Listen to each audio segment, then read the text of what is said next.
What up? It's your boy, I know Mercy, the Mad Hatter, here again with something a little different than what I usually do. If you've followed the Spoony one, Noah Antweiler, in the last few years, you know that he's been doing this sort of ongoing web series called Counter Monkey, where he recounts old Dungeons and Dragons stories about him playing Dungeons and Dragons and shit like that. He really hasn't updated Counter Monkey in a while. I think it's just been in the last week that he uploaded a new Counter Monkey, like in over almost a year actually. But I'm still trying to figure out what to actually do with this channel, which is strange because I've actually had the channel for over 6 years, but yeah, I'm still trying to figure out what I can do with it, and I actually thought it would be kind of cool if I told my own Dungeons and Dragons stories. I don't have many, and I don't have many, and honestly, I'm not entirely sure how entertaining they are. But I think it'd be kind of fun to do this, and that's basically what this is. It's just me having fun, just talking and having fun like that. So. I haven't actually played D&D all that much. I wanted to for a while, and when I moved to DC, I did play a little bit. I found a store in downtown DC, and if you're in DC, look up Labyrinth Games on Pennsylvania Avenue, right a few doors past the Eastern Market metro station. It's a great store. The people who run it are awesome. Great selection, and it has a feature called D&D Encounters every once in a while, where you can actually play Dungeons and Dragons for free. And for a while, that's where I got the chance to play. A few of my friends play Dungeons and Dragons, but it's difficult for us to actually get together and actually play a game because a lot of my friends are still attending college. So with me working and them going to school, it was hard to sync up our time so we could actually get together and play a game. But for a while, it was going to Labyrinth and doing the D&D experience or D&D Encounters, it's called. And I had fun. It was good, but and I didn't really make friends there. Well, I made friends. It was more like acquaintances. I wouldn't go to dinner with any of these people.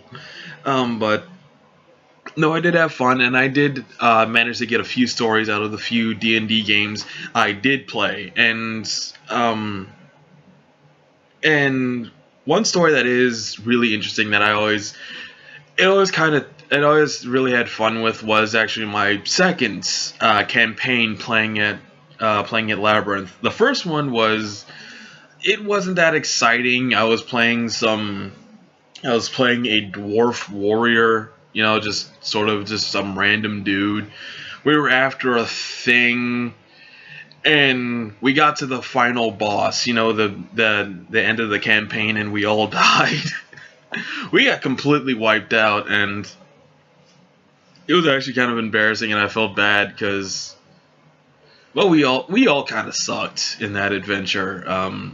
I kind of had the feeling that no one really knew what the hell we were doing. So we all ended up getting wiped out. But the second one actually was a lot more fun, especially for me personally. We were playing in Ravencroft, maybe, I don't know. It was Undercroft. It was sort of I want to say evil campaign, but not really. We were playing in a Drow setting. And if you don't know what the Drow are basically dark elves.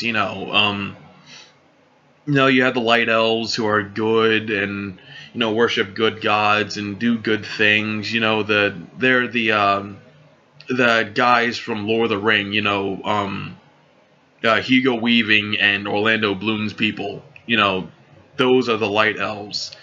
Well, those are the high elves. They're also wood elves from The Hobbit. You saw those assholes. The dark elves. Tolkien never really used the dark elves, as far as I know. But dark elves are a thing that do exist in certain mythologies. If you want to know what a dark elf is, if you've seen Thor: The Dark World, basically, my character would have been working for Malekith. He would have been working for the villain of Thor: The Dark World, and Drow actually have a really cool, sort of interesting culture and class system. Basically, the Drow are a sort of religious matriarchy. A lot of the Drow priestesses have most of the power in Drow society, and that was kind of the main focus of the campaign we were playing in. Is that a lot of the priestesses of Lolth, the Drow spider goddess, we were sort of the priestesses have most of the power, and their patron goddess is Lolth, like a giant spider thing. I'm not sure exactly what Lolth is. I'm not big. I don't know much about the lore of Dungeons and Dragons. I just know that Lolth is a spider goddess, and her priestesses have have most, if not all, the power in Drow society.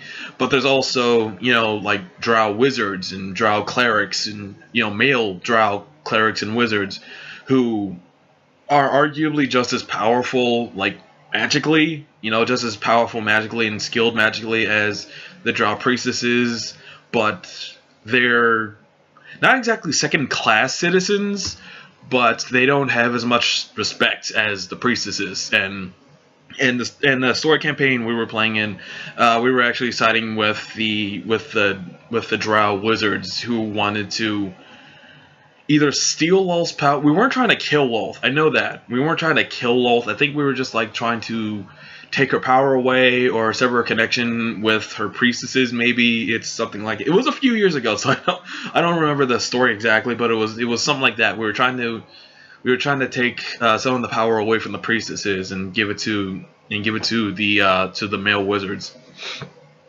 And I don't exactly remember all of the characters, all the player characters we had in our party. I was a Drow thief. We had another Drow. I think she was a priestess too, which was a little ironic that we had a Drow priestess with us, and we were trying to overthrow the Drow priestesses. It was.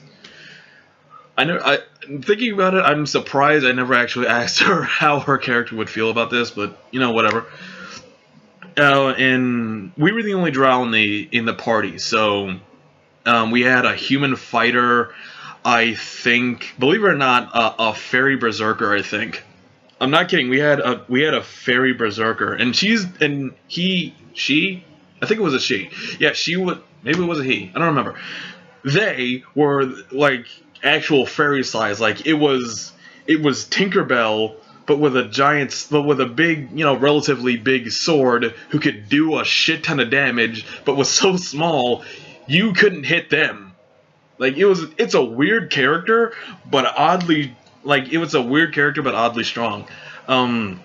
And I think the last guy was like a wizard or a ranger or something like that. I don't remember. I just remember we had another Drow priestess on our team, the fairy, because that was just weird, and a human fighter. I remember him because he actually has a little bit of a relevance in this story. Not a lot, but a little bit. So we were playing through the campaign, and some stuff happens. We tracked down, we kill some priestesses, we kill some evil, we kill some. Well, we're all evil technically. we kill some wizards and shit like that, and we track down this dude who has, I think, like a magic ring or a talisman or something like that. We need to get from him, or we needed him to make something, a potion or an amulet or something like that. So we go to his place, and I think he was a drow or he was a human. He was one or the other. I can't remember exactly. No, he was a human. I remember that. He was a human. So we're going to the workshop of this human guy, and we're just kind of hanging out. We're just kind of hanging out while he's conducting some other type of business. And then in comes this drow priestess and her entourage, and we're like, well, fuck, you know, because we just slaughtered some fucking drow priestesses. We're kind of wanted right now, but no one really knows that we did it. Like people know that 3 drow priestesses were murdered, but they don't know who it was, you know. So and we're I think it was part of some sort of noble house. Like, my character was part of some sort of noble house, so, you know, I had some clout. Basically, I was under the drow priestess in our party, and the other non-drow were all basically my bitches. That was the nature of the campaign. You know, the drow have all the power, and anyone who's not a drow is basically our bitch. So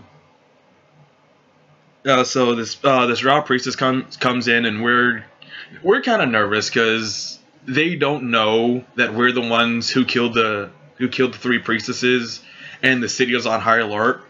But you know, we try and play as cool as we can, and I remember this story especially because I temporarily kind of took over the campaign. I kind of took charge in this one, and it was actually kind of cool experience because I don't usually do that, honestly, in team-based games like this. Like in online games, I'm almost never like, okay, we need to do this and this. You know, I'm not like the plan guy. I almost never take charge. I usually just follow everyone else's orders because I'm so afraid of fucking things up. But I actually took charge in this story, and it kind of worked for a while. And that's kind of why I'm so proud of it. It's like, so the priestess comes in, and she's waiting on the same dude we're waiting on. Like she had some business with him, and we realized that, you know, another drow priestess, she teams up with our dude. He's probably gonna sell us out, and you know, we gotta keep the priestess away from dude. So, you know, we could have just like attacked them and had a big fight, and well, I'm a thief, and you know, I'm sort of a hefty thief. Like I'm not suffering from brittle bone disease or anything like that. I have enough heft to me that if a fight breaks out, and it eventually does, if a fight breaks out, I can handle myself, and I'm not in immediate danger of dying. But you know, thieves are in general pretty squishy, and you know, if I can avoid a fight, I'm going to. So instead of attacking her, I just walk up to her and just I just start talking to her. You know, basically I was like, yo, what's up? How's it going? How's life? You know. And we actually talked for a while, and it's basically a solid 10 minutes of me talking to this priestess and trying to get her to change her mind about talking to dude. You know, like, he's not a drow. You really sure you can trust him? You know, like just sort of, because I'm a thief, I had really high bluff. So, you know, I was basically just lying through my teeth for almost 10 minutes. So I was just doing everything I can, just throwing everything I could at her, you know, just to get her to leave. And you know, I was getting there. You know, like, you know, he's not a drow. Hey, really know you can trust this dude, and you know, you do know that 3 drow priestesses were just murdered like an hour ago. You know, how you know he ain't the one that did it? You know, you don't know. you know, people could be people could be targeting the clergy. You don't, then who's gonna be, standing up for Lolth? Yeah, maybe you should get out of here. You don't know, just, we can take care of this guy. We got swords. We got my He-Man bitch human fighter over there. He's big and strong. We can take care of this guy if you want to. No problem, but I had her. I had her on the ropes. She was about to leave, and I fucked up my roll. Like, I had really high bluff. So she was buying almost everything I was selling at that point, but it doesn't matter how high it doesn't matter how high your stat is. If you low roll, there's always going to be a chance it fails. And what can I say? I ran out of steam. Like I keep telling her, how do you know you can trust this dude? He might sell you out. He might be the one who killed the other 3 priestesses. And then she comes back at me, how do I know I can trust you? And I am a thief, and more importantly, I'm a male Drow. So, I'm a male Drow. So if the matriarchy falls, I actually have a lot to gain from it. There's that. And I lost her. I botched the roll. I didn't say the right thing. I don't know if it's because I botched the roll or if while I was talking to her, I just said the wrong thing, and the DM decided, yeah, that's not good enough to convince her. She closes up, pulls out a fucking book, just starts reading, waiting for dude.